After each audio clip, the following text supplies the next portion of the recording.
have a breaking update for you on Hurricane Milton. It just strengthened to a Category 4 storm along Florida's Gulf Coast. That means it could bring with it catastrophic damage, according to the Weather Service. If it hits at this strength, the area it comes in contact with may be uninhabitable for weeks.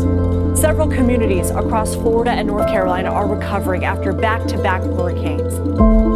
In this area, but just a devastating scene. A lot of debris left from Hurricane Helene on Florida's Gulf Coast. That creates a huge hazard if you have a major hurricane hit in that area this week. So here's a picture of Milton with its 160 mile per hour wind.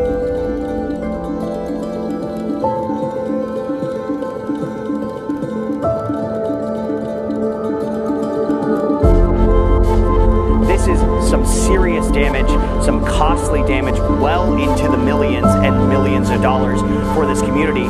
Meanwhile, people here are just starting to trickle back in to see what's left. Many of them haven't been allowed into this space for the last several days, and there is growing frustration there.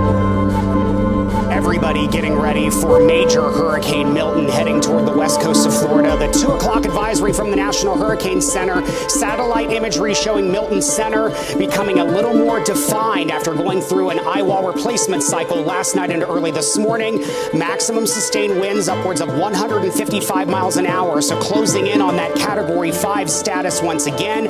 But Milton already hitting the record books. Now the second fastest storm on record to go from Category 1 to Category 5 yesterday in 18 hours. But we're also looking at pressure records being set from late last night when Milton had maximum sustained winds of 180 miles an hour.